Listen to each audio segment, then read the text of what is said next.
G'day and welcome again to another Campfire Project discussion. And today I have with me, first of all, Adrian Hanks, who is the a Life Mastery expert trainer and director of the Blue Wren Foundation down there in Sydney. But actually, no, you're in Brisbane now, aren't you, or Queensland? Gold Coast, mate. Yeah, Gold Coast. I'll get it right one of these days. You just keep moving around too much. It's hard to keep up with you. It's the gypsy blood. There we go. It's great to have you here, mate.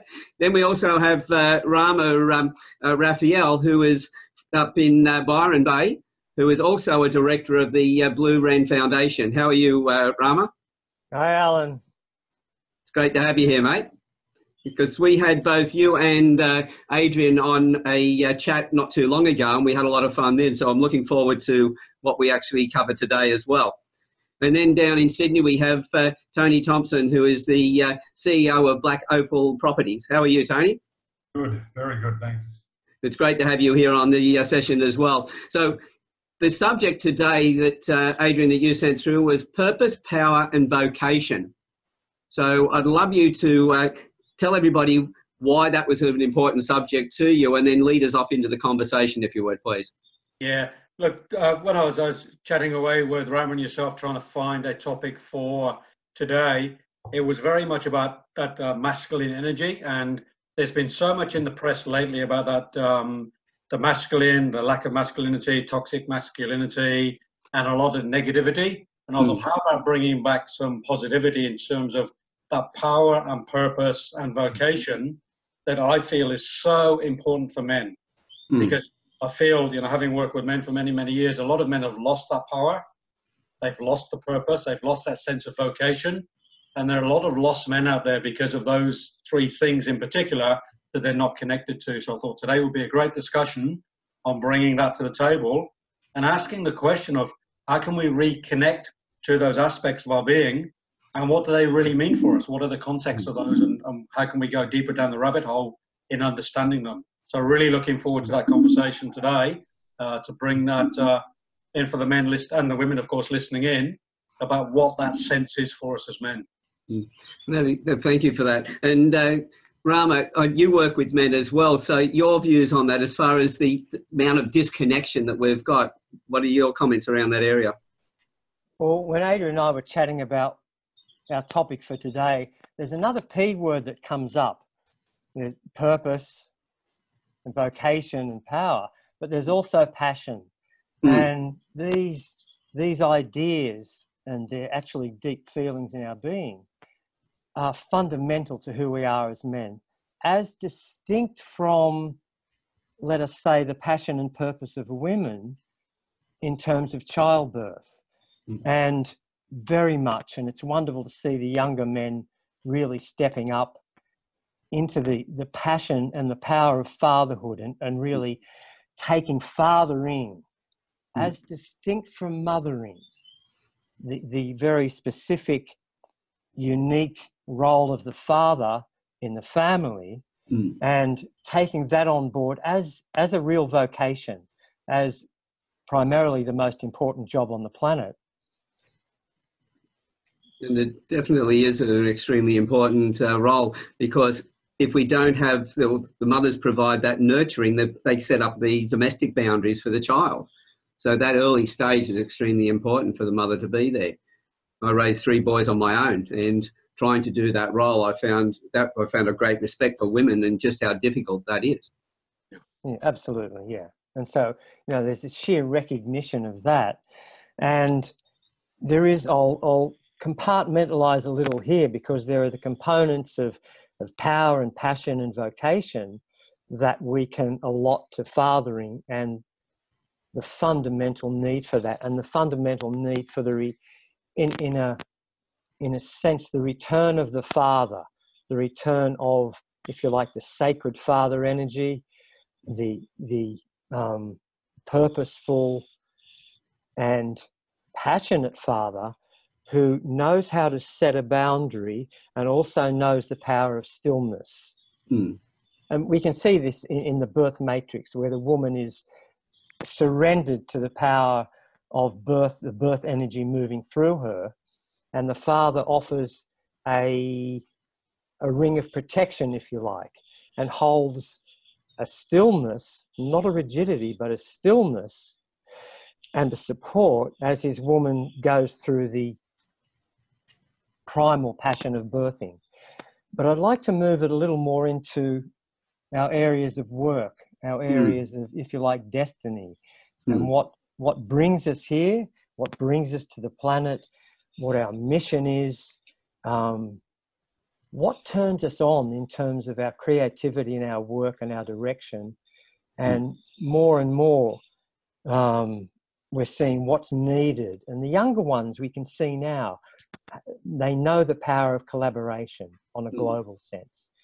And for all men of all ages to begin to step into that and to step with their brothers and sisters, because we need to create a new civilization.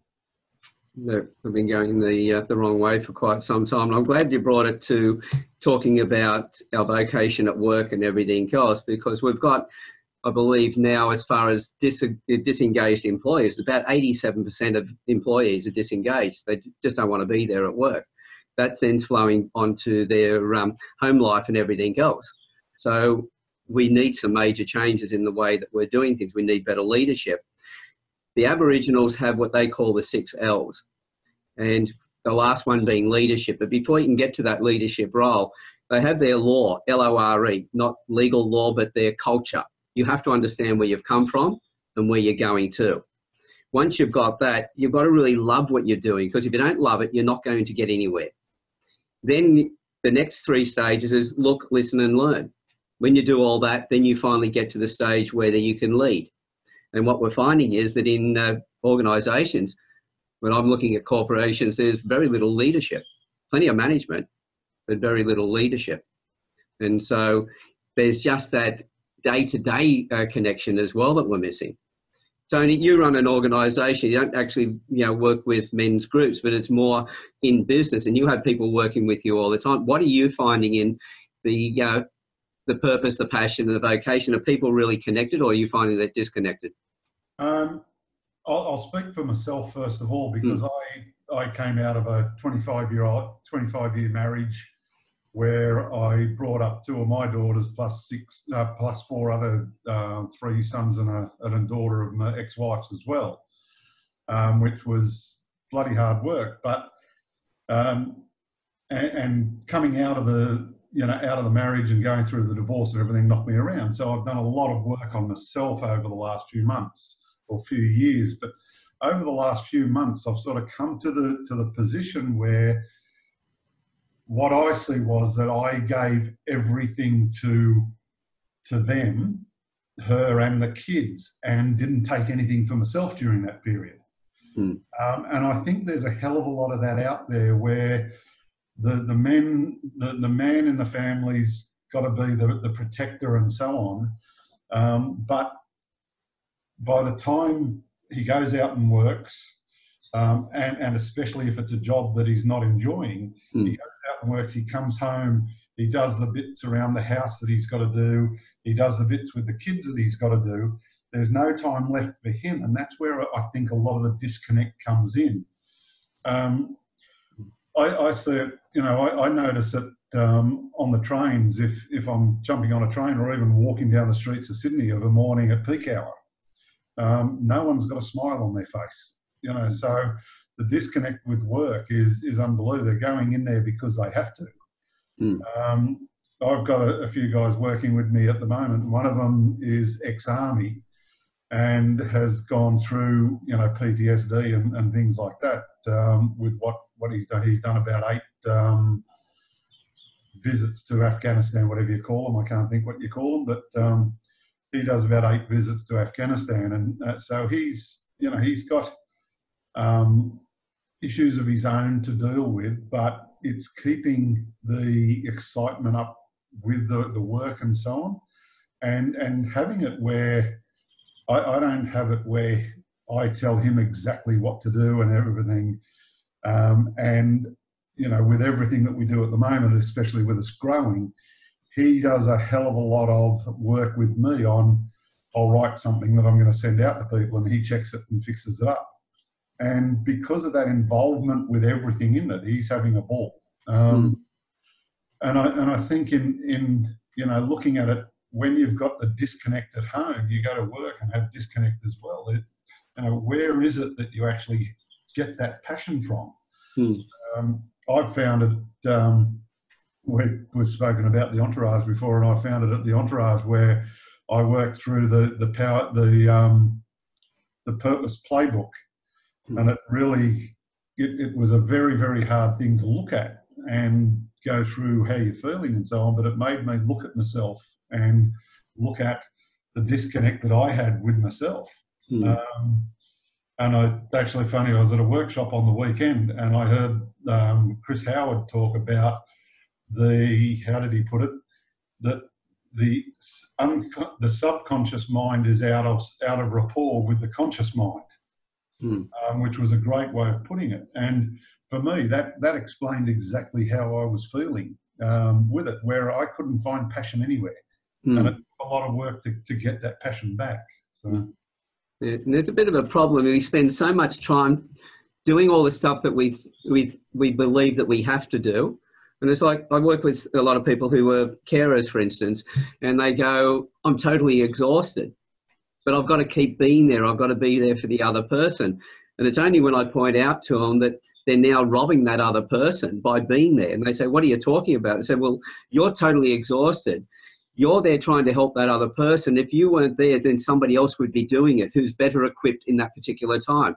You have to get selfish to go away to become back and be selfless, because you're not looking after yourself. And men in particular, we have a habit of just running ourselves down till there's absolutely nothing left.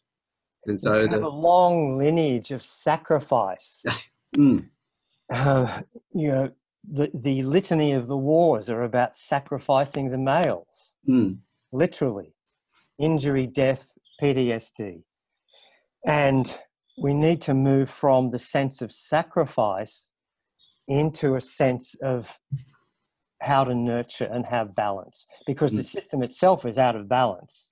It will rob you of all of your hours, of all of your energy, probably leave leftovers for your relationship, leftovers for your time. It's the nature of the system. I remember being in Bali and this lovely woman who was weaving beautiful tapestries, she said, and she had such a dignity, and she said, I spend 4, maybe 5 hours a day doing my work.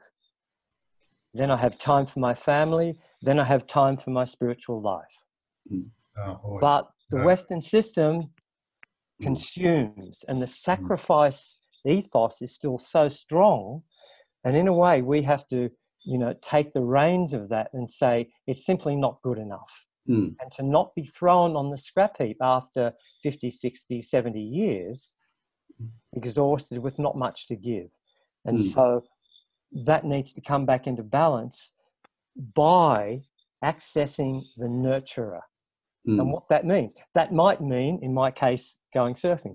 For Tony, it might mean riding his bike. There are so many ways that can be. It might mean settling down with a book and a fire, but something that fills us up. And so we actually tap in to the nourishment from the unconscious and then bring that to our conscious life. And often that takes a big turnaround. I mean, as a therapist, I've helped men make big life changes in their careers, risky, diving off the deep end. But if that decision is made before something else, like a health crisis or a marriage crisis happens, then you've got a chance. That's it. And by the way, listeners, if you just heard Rama mentioned about surfing this morning and Tony out on his motorbike because he had to give it a run to clear the systems out. Adrian and I had to sit here and listen to it this morning. There's stuff we have to put up with. But Alan, you did forget to say that Rama was out surfing with the dolphins as well. So. I'll just add to it. Go on. But that's the thing. You guys have done that this morning. You've taken that little bit of time out for yourselves. And unless you do that, you're not going to have the energy that you need. Now, I'm pretty blessed in the work that I'm doing. And quite often I'm sitting in cafes talking to parents about their children. So I'm enjoying their company. I'm enjoying what I do as well. And for me, that's extremely pleasurable. Whereas I'm not doing heavy therapy working with somebody who's going through depressions and other things. So And the biggest problem was I knew that about 15, 20 years ago, they said the average was that when a man retired, he would die 2.6 years after he retired on average. And they would retire with about $2,600 in the bank. And I thought, not much to show for a life where you've just worked yourself virtually to death. You know, how many times you heard of somebody who's retired, they're going on their first world cruise, and they fall over on the gangplank, dead. Heart's given out because they've worked so hard. Now there's that release, and all of a sudden their body just goes, boom, I'm done. Yeah. So, and we're doing this, and that's probably one of the reasons that the government would like to jump on and say, oh, this is why we pushed it out to retirement age to 70, because at least you'll last till 73.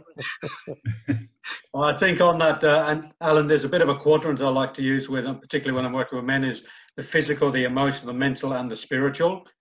Just getting men to do the self-evaluation of what they're doing every day to keep themselves above what I call the 80-20 principle. In the physical, the emotional, the mental, and spiritual. And I see so many men, I'm 55 at the moment, I see so many men my age, they struggle to walk around the block. They struggle to be still. And Rama and I've run quite a few workshops together. And one of the things we love doing at the beginning of the workshop is get men just to stand and be still. And just the difficulty, seriously, the difficulty for men to just be still for more than 2 minutes. That stillness is the power. The stillness is where we can hold our own energy. And I think that's what's been lost. And coming back to that word selfish. Now, it is about being selfish with oneself, saying, where is my time to be physical, emotional, mental, spiritual, and vocational in my life? And I remember my teacher, Yehuda, teaching me when I was doing my psychotherapy training. He said, Adrian, if a man walks into your room and he has an issue with his job or his vocation or his purpose, everything else that he brings to the room is secondary. Because for men, the passion, the purpose, the vocation is one of the most important aspects of the soul. And the more I've been in this work, the more I realize that when men are lost, it's because they're not connected to that world purpose or their passion or their vocation or job. A lot of the work I do with men, they say, if you had a magic wand, what would you do tomorrow? And the answer I often get is, I don't know. I said, no, that's bullshit. You do know. You just have to find the courage to speak it and to do it. And a lot of it is about conscious choice. We believe as men and women, of course, that we don't have a choice, but many times we do have a choice when we get the coaching, when we get support, and when we have the vision. So it's about bringing that forward to find that deep, deep, deep passion. And like Ram said, go surfing, go cycling, go motorbiking. I went for a run and jog this morning. For my fitness. Adrian, don't get all the listeners, I went out and got my hair cut. How's that? Oh, man, that's self-nurture. Self-nurturing. Don't think that I went out on cycling today. It was a motorbike. It wasn't.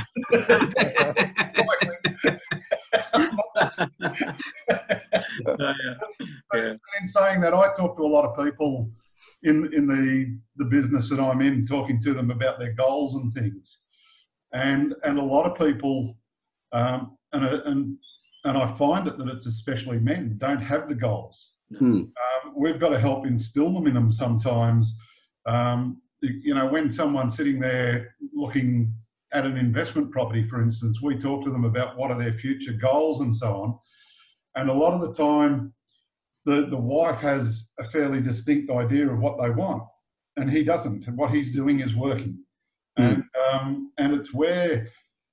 it was the same with me. I was not selfish at all for 25 years, and everything was about everyone else and didn't put my time into it. Fitness struggled, everything.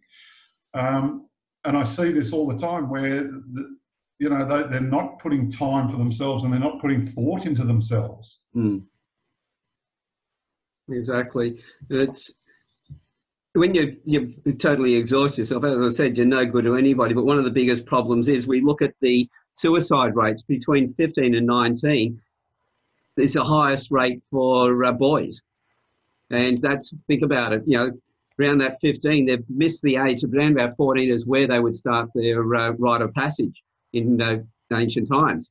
And into 19, they're starting to understand what it is to be a man. Now, a lot of those boys have grown up in fatherless homes.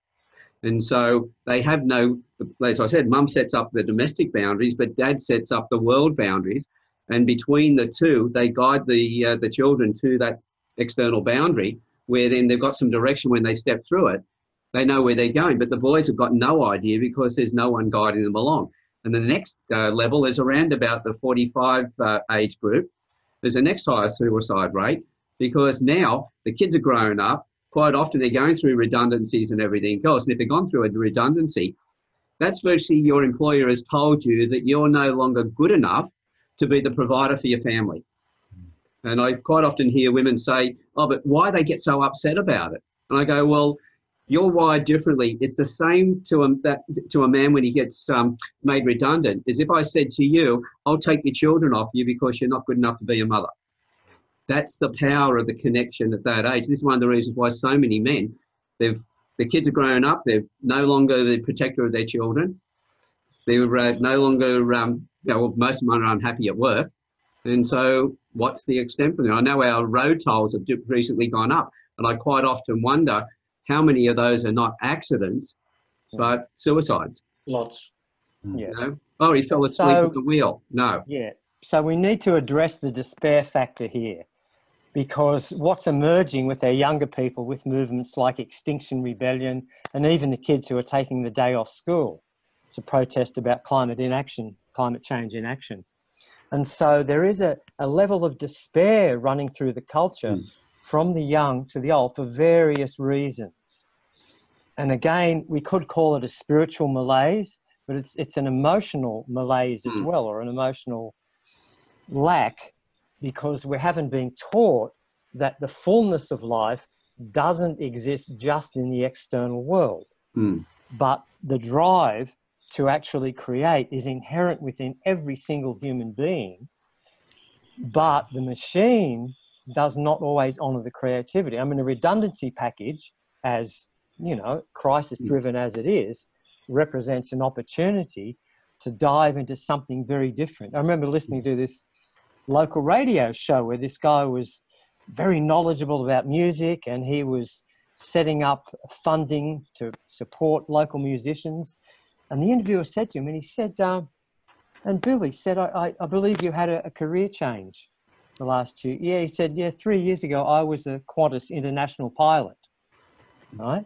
At the age of, I think, 47, 48, he gave that up and moved deeply into the music business, for example. Wow. Yeah? A totally different passion to flying international aircraft. And so that spectrum in our younger men and our older men of despair, some of it driven by what they see of the world, and where they believe it may be going in terms of extinction, degradation. But underneath that is a deeper despair, an emotional despair, and a disconnect from the natural world, the truth of the natural world, and from the truth of the vocation of their soul. And often you have to dig very deep. And when Adrian and I work together, we help men to dig really deep to maybe places they haven't gone before, because it's in there. And there can be a great joy in finding it. Oh, I knew that was in there somewhere. I could hear this little voice speaking to me, but there just wasn't the opportunity. And so if we just provide the space, and it might mean a radical change, or a change sideways that's more fulfilling. But that sense of fulfillment in what I'm doing is so important to us. I believe happiness is very overrated, the pursuit of happiness. But the sense of fulfillment, which means, you know, might mean overcoming challenges, obstacles, solving problems, stretching without sacrificing ourselves. And I think that we need to make that really clear distinction. Any true initiation involves stretching. It's going somewhere where we haven't been. It involves, maybe a little bit of fear, a bit of adrenaline. And we harness that and we focus it. But it's not about sacrifice. That's it. You know, to have growth, we have to stretch ourselves. We have to put ourselves under a bit of pressure, but it doesn't have to be harmful pressure. It's taking that time out. Like if you talked about the motorbike, Tony was saying that he'd driven it around doing short trips and hadn't been playing well, so he had to do a long run. But you wouldn't just start it up and just keep it running. You know, you would take an engine and you let it cool down. You have to service it and look after it. Otherwise, that machine breaks down. But as men, we're not doing that for ourselves. We're just go, go, go. And if we're so bent on that we've got to keep giving, that if we're not getting the receiving, we start to get resentful. And they wonder where some of the domestic violence is coming from. Yeah. And the angst between couples and how that then passes down to the children, and how why the children then become bullies as well because they feel like they've been bullied. It's an insidious circle of this stuff going on all the time. And it's when you break any one of those, and one of the best places to break it is going to be with the men, because whether people agree or not, we are still leaders in our families. We have our wives with us all the time. They are, we can't do things completely on our own, and we need them side by side with us. We're not the same, we're complementary. But the man has always had that role, and it's hardwired into us to actually lead and protect. So unless we're able to do that and at least feel that we're getting approval for it, because to feel loved, you have to feel that you're providing a service, that you're, contributing, and that you're also appreciated. And all these men are push, and then going, but no one's appreciating it. So resentment and everything else comes out, and that's when the health issues really start to kick in. Yep. And I think one of the key things on there is what we spoke to previously, is that idea of self-love, really loving oneself and being a little bit selfish in the truer sense of the self, and really asking oneself, what do I want? There's a great movie, The Bucket List. It's a great movie. And then one can realize, how about doing those things before you get to crisis stage in your life?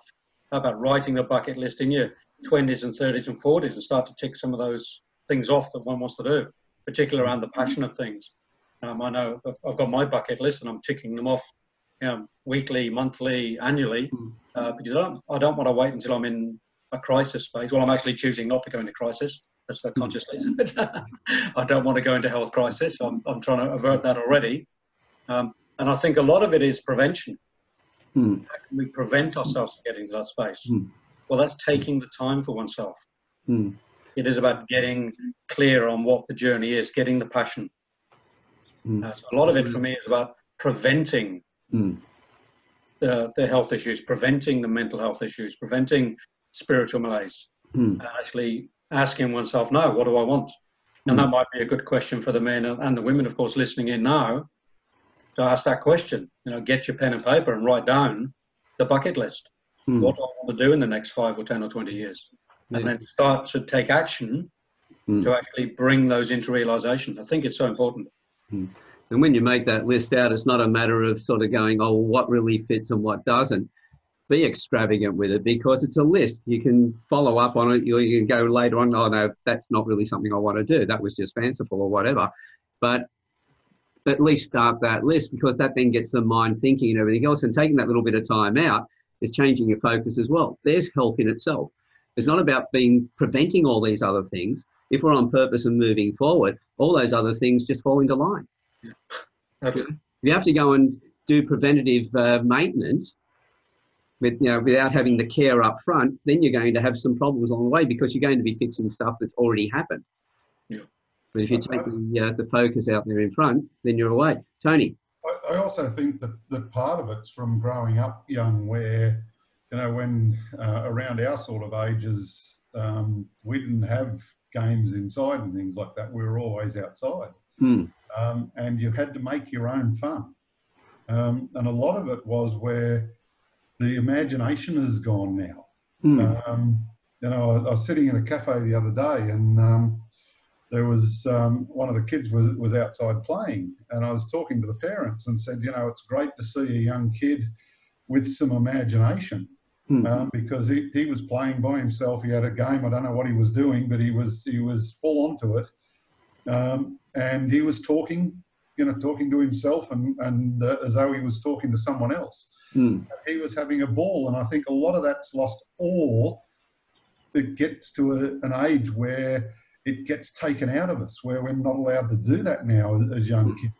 And you know, when I was young, we got into some trouble, Mm. but it wasn't that bad a trouble. But I think you need to do some of that to have that imagination and keep the imagination going through your life. Mm. Yeah, because every child, when they're born, is an entrepreneur. Mm. They're all inventors. They've all got ideas. They come up with stuff, and you look at, my God, what happened to us as we grew up? Where did that go? But as you said, it was educated out of us. I remember at school climbing trees. You can't do that these days because of litigation, of accidents and insurances and everything else.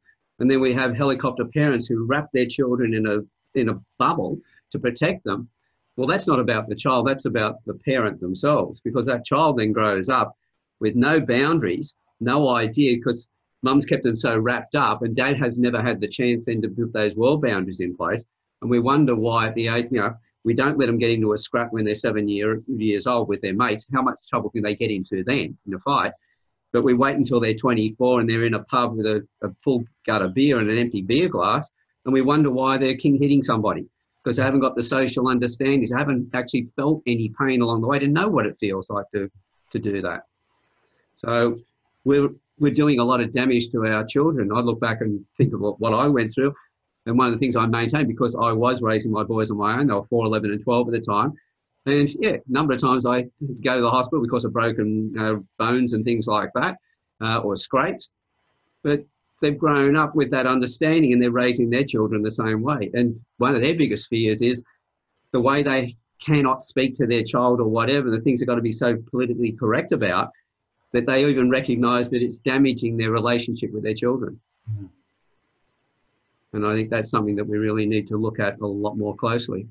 Yeah, my thought is if you haven't broken a few bones before you turn 21, there's something wrong. You haven't lived. Yeah, I would go, look, we need to look at what's been in the culture. I grew up, with football and boxing, and I had plenty of knocks on the head. And finally, I'm also an osteopath who has specialised in cranial work over the years. So finally, we're seeing the damage that's been done with those heavy-duty body contact sports. Finally, they're actually bringing it to light. And again, it's that sacrifice element. So as an evolving species, I would love to see us not literally banging heads, whether it's boxing, whether it's the rugby league hitting of the head, the damage that's done. It's now finally coming out, and of course the lawyers are moving in. Mm. Just one thing of that male sacrifice that's happening again. Can we do things that stretch us, that challenges us, without actually sacrificing our brain, our most precious organ after our heart? Yeah. And just there's something you brought up about, the transition. Often the big issue I found with men, in a, say, full-time work, going home to the family, how do I transition from being at work, perhaps being in charge, making decisions, having some level of power, responsibility, focus, pressure? How do I transition from that to the diffuse, somewhat chaotic energy of home, where I want my needs met? I want some nurturing, I want some food, I want some touch, I want some humour. And maybe a stop at the pub is not the best way of doing that. Not the pub as such, but the ingestion of alcohol and the scourge in our society. So often my coaching in men has been, what's another way we can do this? To stop at one beer, or to maybe go to the gym instead, or listen to some inspirational recording or music as you're driving home. So you can let go of that day of work, of all the pressure of being the decision maker, to coming into home, into, if you like, a feminine environment as opposed to a masculine environment, where you then want more of your own needs being met. You want a soft and nurturing. Home is about that. And then we throw, the potential of sexuality into that. You want a loving sexual relationship. What are the ingredients? Well, often that transition. And when we just get smart around it, when we find the way, you know, want to raise my fitness levels, drop my alcohol consumption. Well, make it the gym instead of, make it the beach instead of, make it the run instead of the pub. And so you come home consciously rather than slightly unconsciously with a bit of a substance on board, or a joint, or a bit of whatever else is your favorite pastime. And so the family benefits and you benefit on every single level. See, alcohol, I don't see the alcohol as the problem. It's the reason why people go to the extreme of the abuse. We know that in Australia, the stats have shown that 6 million people in Australia drink to get drunk.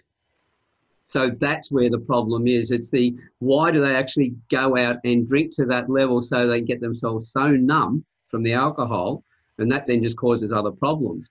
As you said, the one glass of wine or one glass of beer, that's a relaxant. But if you're using that as your way of de-stressing from work, there's a lot of stress at work, so it's going to take a lot of alcohol to clear that problem. And it doesn't really clear the problem, it just creates new problems. It just numbs the mind for that period of time. So it's, what's the cause of why these, so many of our Australian, fellow Australians are drinking to such a level?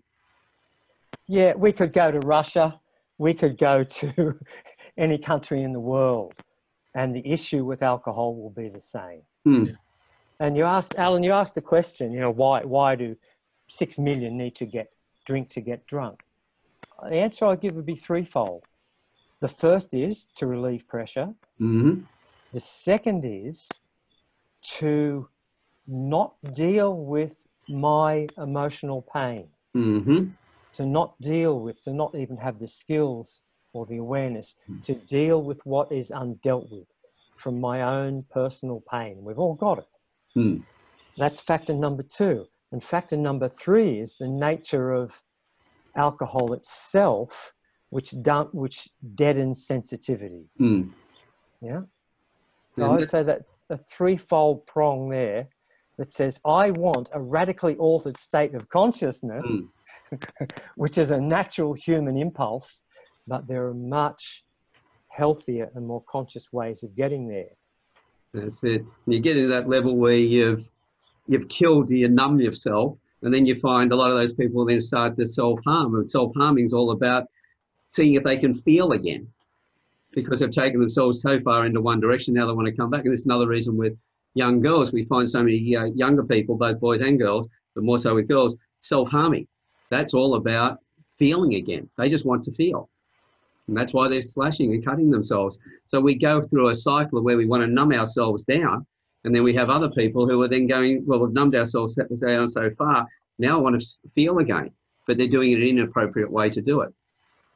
So it comes back to, as you were saying before, Adrian, it's taking that time out, excuse me, to really do some preventative maintenance. Well, as I say, I prefer to not look at being a maintenance of something over here, but looking at where we're moving forward. What do I do that allows me to feel more of and happy about myself, so I can be able to help other people in the right way without feeling resentment because I'm always burnt out, because I'm always helping people. Yeah, and on top of that, Alan, we have that sense of power and purpose, and in particular Australia. Other countries are like it, but I've never come across it quite like Australia. Is the tall poppy, the tall poppy syndrome. Because in Australia, if you try to be, want to be powerful, want to be purposeful, want to be a leader, there's many, many, many people out there who, don't want that to happen because of the culture of Australia. But even more deeply, that sense of bringing ourselves down so we're not in our power and purpose. That critic, that little demon that keeps saying, who are you to be such and such? Who are you to be a leader? Who are you to be passionate, powerful? Because the culture doesn't feed us that.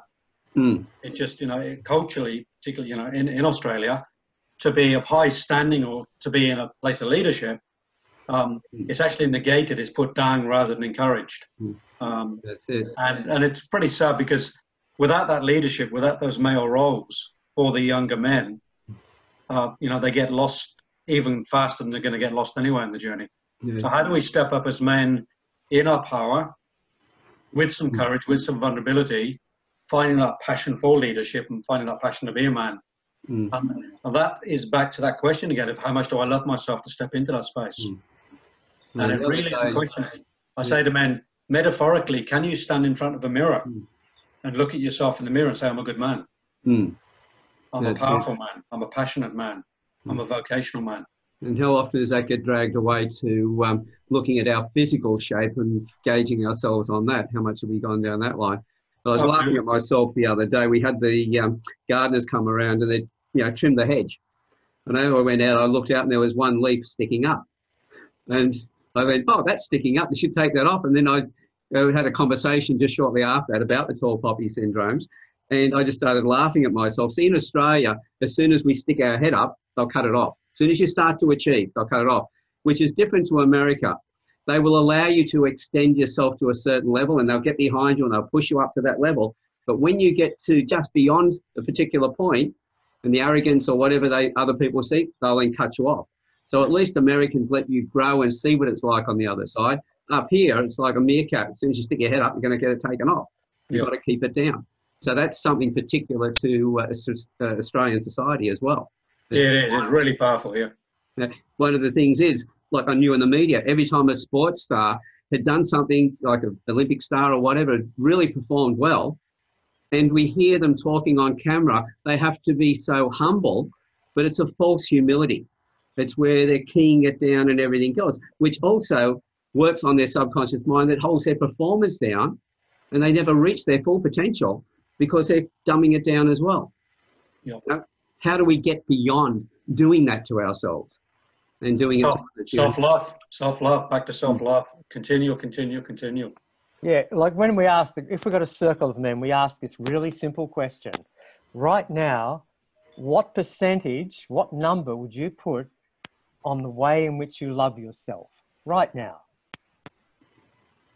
And you hear, 48%, 32%, 67%. If men come into that honesty, and so that's the core of the work, which, the work will lead to a natural pride, not an egoic, we need to watch our terms here, not an egoic arrogance, but a natural pride that says, I'm expressing my uniqueness in my own way to the very best of my ability. And the world can take it or leave it. But I know that I'm expressing my power, passion, purpose, creativity, vocation to the best of my ability. And if that makes me a leader, so be it. And there's a natural pride in that, a natural self-love that is not arrogance and ego in the negative sense of ego. Yeah, so as a profile, I threw out psychometric profiling, all the DISC models, all the what I call it, Kobe, all the Myers-Briggs stuff, threw it all out because I got fed up putting people in boxes, and especially when people in one box were completely different to each other. So with the profiling I do now, it takes a person out of the box and treats them as an individual. Everybody on the planet has a gift of one form or another, and everybody is uniquely different to each other. It's why the rites of passage, your father didn't turn his son into a man, it was the other men being around all of them, and you take a bit from all the other men as he grew up. And so he had his own unique personality, own unique character, which then was a value to the tribe straight away because he brought something to the tribe that nobody else had. If he was a clone of dad, he's got to wait till dad dies before he comes into his own right. So the difference that we all have is the great thing, and we should be celebrating that and not treating it like a tall poppy. When somebody's going up, go, okay, how can I learn from that? How can I bring them into my group as well, and how can my group grow from all of that? So that we're actually, as everyone's growing, we're all growing together, as opposed to, let's pull them back down to my level. Well, what you're telling yourself is you don't grow. I need to grow, and I need to make myself redundant in everything I do so I can move on to the next thing, which means I've got to be able to bring everybody up to my level in whatever it is I'm doing. And at the same time, I don't want to be the smartest person in the room because I'm not going to learn anything. If other people are smarter than me, then I'm going to grow and learn. So I love the idea of somebody actually growing beyond where the rest of us are, because then I can follow them on that journey. Otherwise, I'm just sitting down here doing absolutely nothing, and my health and everything else is suffering because of it. Yeah. So it's It's crazy what we actually do to ourselves. Yeah, it's insanity, really. From an objective perspective, the race of the humans, it's bizarre. It really is. I have a little bit of a story I tell people that if the aliens, or when the aliens come down and in their spaceships and they want to do an examination of the human race, if they put out a lasso and catch 100 people, and you're one of those 100 people, and you're analysed by another race about your humanness, would you measure up? Would I measure up physically, emotionally, mentally, spiritually? Mm. And it's a good reminder for myself of, in the case of that happening somewhere, would I be a good representative for humanity or for mankind? Mm. And that's a good thing to remember, because I want to be a representative of mankind from a global perspective. And that comes back to that self-love of who I am physically, emotionally, mentally, spiritually, vocationally, and making conscious choices for myself so that I am that representative for the community, for humanity. And I think that's a good thing to have as a reminder. I'm doing it because I want to be a representative of the human race to the best of my ability. But actually, sometimes I fail, by the way, sometimes, but I do try. Well, I was asked whether I do believe in aliens, and I said, yes, I do. And they said, but we've never seen them. And I said, well, they're obviously intelligent aliens. Yeah. They haven't come here. Because if I look at the way that we do things and the way that we hold ourselves back and hold each other back, if I was an alien I would not be coming to the world. I'd be staying where I am. Because we abuse ourselves in such ridiculous ways, and we honour the fact that we've abused ourselves in that. Yeah? There's a big change that we've got to have in the way that we think. Talking about the sports stars before, and it's where the sports star does something small wrong, and it's front page news, and it's bigger news than when they achieve something. That's it. Well, if we look at the sports stars, every time they do something wrong, who's actually guiding them in the first place? We put so much on their shoulders and then push them out there. They've got no guidance on where to go. Of course they're going to do stuff that's wrong. Yes, they've got to take personal responsibility. We've got to look at, well, what was our responsibility in that as well as a community? Because we are responsible for each other. We form each other's environment. And that impact of, if we behave in a certain way, that's going to affect another person. If we smile, they'll smile back. If we scowl at them, they're going to respond in a like manner. So we do affect each other. We do have a responsibility for each other. Yeah, and that's the role of a mentor more than ever. All of us four men here, we're all mentors. I'm mentoring several younger men and younger women at this time, as well as some older men. And I take that role very, very seriously, and hopefully with humour. But that's the responsibility of eldership that we're moving into, and holding that integrity. And that requires constant self-examination. Do I measure up? Am I being dishonourable anywhere? Am I out of integrity anywhere? Because if I can't pass that on, just in my being, not necessarily in my words or my actions, but in my being, and we all recognise that in somebody.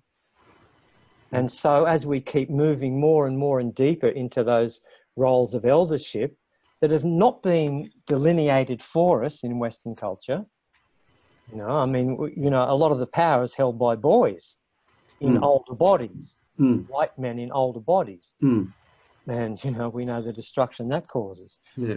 But true eldership means stepping into that mentoring role for the good of the younger men and the younger women, and for our peers, whether our peers are chronologically older or chronologically younger, it doesn't matter. But it's a matter of the level of initiations that we've been through in order to achieve the levels of consciousness, the levels of maturity that we have, and imparting that.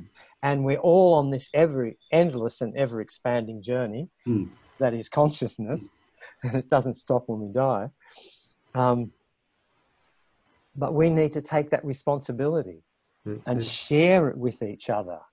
I remember, a very beautiful Aboriginal man saying just how much he was given by his father, but how much he was given and challenged by the other men in his tribe. Mm. And the same for the women, Mm. you know. And he also said that, you know, yeah, I knew who my mother was, but I had many mothers because there was not the nuclear family. The pressures on the nuclear family are, well, unhealthy and somewhat insane. And the pressure cooker that's created and the lack of community, again, the system encourages that, encourages, you know, pursuit of wealth, pursuit of the one unit, and the loss of community. And we're reaching out again, we're finding it again, we're creating it in a healthy and in a non-competitive way. And that's where the children will grow. Our children were fortunate to grow up on intentional communities. And I knew my children were safe with the other men and women of those communities who had similar values. And I could trust where they went. Those children are now very well-rounded adults, but their grounding came from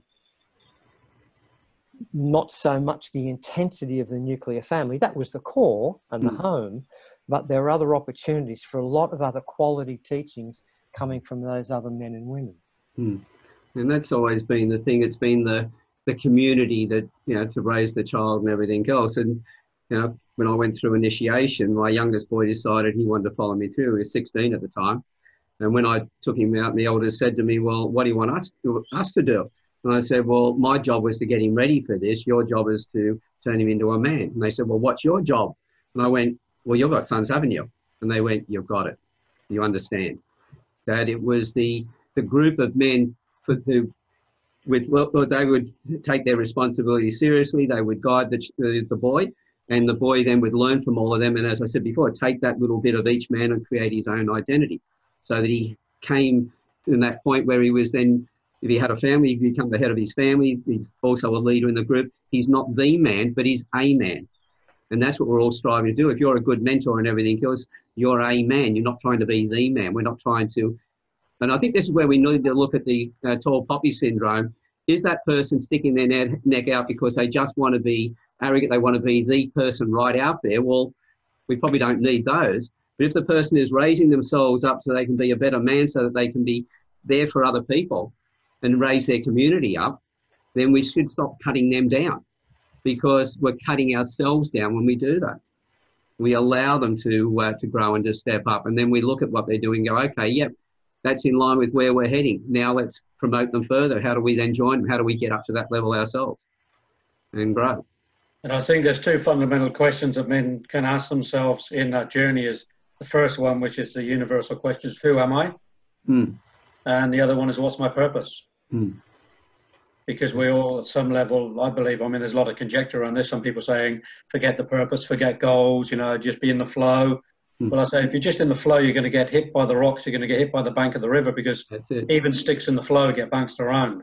That's it. If you have the purpose of staying in the middle of the river without hitting the rocks in the bank, it's a much better journey.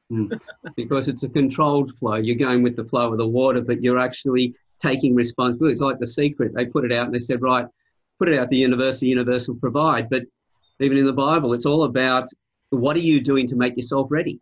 Yeah. What's your involvement in there? How are you applying yourself? And that's absolutely necessary. Yes, this beautiful combination, beautiful paradoxical combination of will and surrender.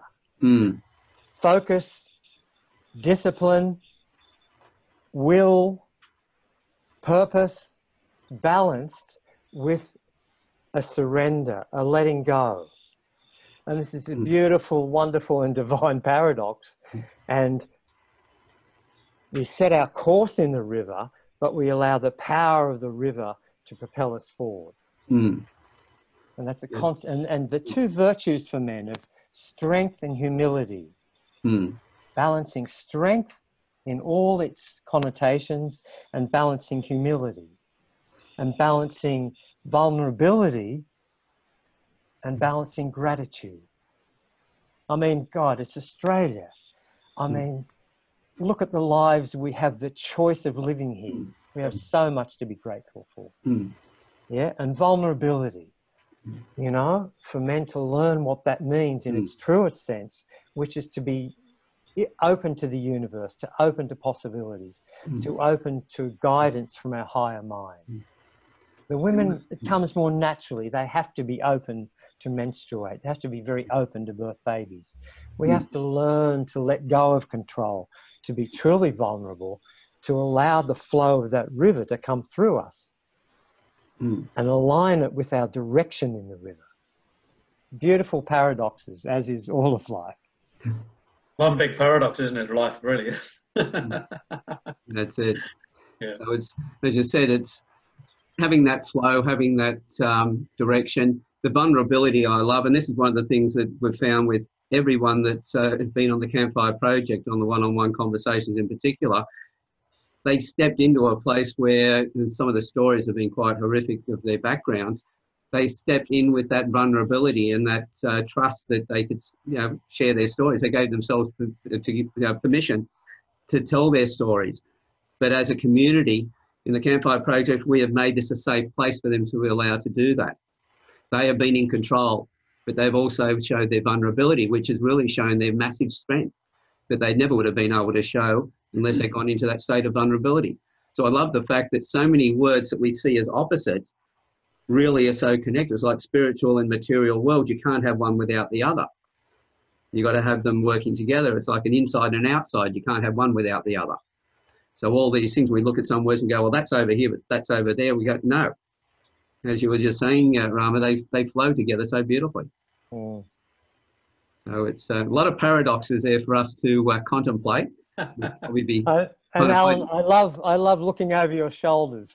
On your right shoulder is the fire, passion, purpose, sexuality. You know, on over your left shoulder, if you like your feminine side, is, you know, the flow, the water of the river. That's it. The emotions, flow, the great expansiveness. And, you know, there it is in the elements. And it's beautiful how you embody that. And it's shown in your background. I love it. Yeah, well, if you're sitting by a campfire like that with the water and everything else, there is no better place to be.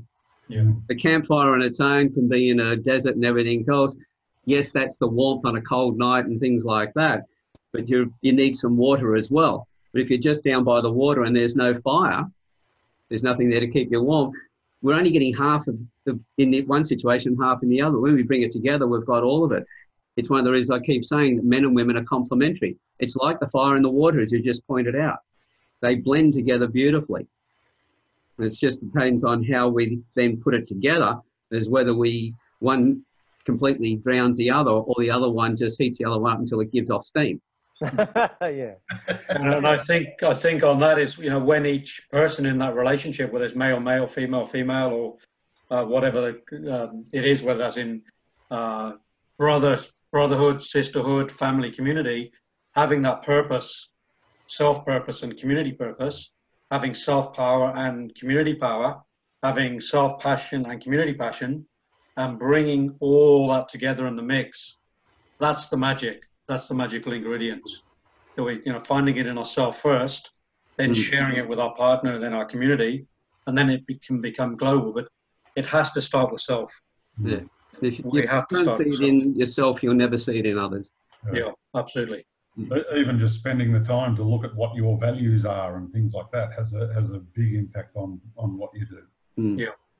And all of that takes time where you step back and do that. So as we started out earlier on, it was talking about how we need to take time out to reflect, to work out where we're going. And in that time we're doing that, we're also resting ourselves. It's like turning that engine off for a little while and letting it cool down so we don't just burn it out and overheat it. So there's a lot of, you know, you've covered a lot, and I was just looking at the time. And the problem with these conversations is with you, man, once I get into the conversations with them, I can just keep talking. Yeah. Oh, really? Just so you haven't noticed. Until the sun sets and the stars come out. That's it. And this is one of the reasons why eventually you want to have some real live campfires as well and get the men together that have been on these, and also then turn them into community ones with the families as well, so that we can really get together and practice what we've been talking about on the campfire as well. So show people that yep, this is a way of life, and that brings us all together again as a community. Yeah. And I think a good entry point into that, Alan, when we start those campfires, is the entry fee is bring a big log. Yeah. Yeah. You walk into anybody else's camp when we're out bush, you never go in without taking some wood with you. Absolutely. You know, Right. because that goes on the fire. It's the first thing. It's always making sure that you step into someone's home, so to speak, or in their environment, you bring something that adds value to that. Yeah. Yeah. And there's always, when somebody comes into our camps, there's always a cup of tea, a coffee, and a chair for them to sit on. Yeah. And all they need to do is bring some wood so that they can heat the billy up. That's it. And when you look at it that way, everything comes together. Everyone's working together. So we're not working against each other and therefore pulling down people as seeing them as tall poppies and cutting them down. We're actually all of us pushing each other up so the hedge gets taller, but and stronger at the same time. But gentlemen, thank you very much for today. And Adrian, thank you. And also Rama for the suggestion of the topic. And Tony for bringing a different perspective to it as well, because both, as I said, Adrian and Rama and also myself work with men and with people, children and adults. You're more into the corporate side of things in business. But it shows, and I was really glad that you were coming on, because it shows that the similarities and connections regardless of what we do in life. Yeah. And how we can all work together so beautifully. So, Tony, thank you very much for being here as well today. Yeah, fantastic. And to all the, I want to thank you for just bringing that big, generous heart of yours. not a problem, my pleasure. And as I keep saying to everybody, and that they say, "Oh, you're doing a wonderful thing," and I go, "No, I'm just doing a greedy thing. I'm going to be able to sit around all these great men and women as well, have great conversations, expand my list of friends, and so I'm just a greedy side. Just bring it on." That's why I've been asking more and more members and that just to have a chat with me by the campfire. I want to find out about the people. Everyone, because we've got this tall poppy syndrome, keep pulling ourselves down. And I want to sort of get people talking so that we can erode that bad behaviour and start to look at each other person you meet, knowing that everyone that you speak to has got a gift of some form. If you stop and talk to them, you will not only enrich their life because they're able to express the things that they normally don't, but you enrich your life beyond measure. So, to everybody who's been listening in today as well, thank you very much for being here. As I said, if you haven't been by the campfire one-on-one with me yet, love to hear from you. And at the same time, once you've done that, come into the panel discussions as well. And once you've got that credibility of showing people who you are, that's when I ask you if you're running any events for men or for communities and things like that, then please put your posts in so people know about those. But again, as I said, I reject a lot of posts simply because the people haven't been on the campfire yet. They haven't given themselves credibility. And I want you to be able to give yourself credibility and raise yourself up. So thank you very much, gentlemen. And to everybody who's been listening, we'll see you on the next conversation. Bye. Thanks, Alan. Thanks, man. Thank you, Alan.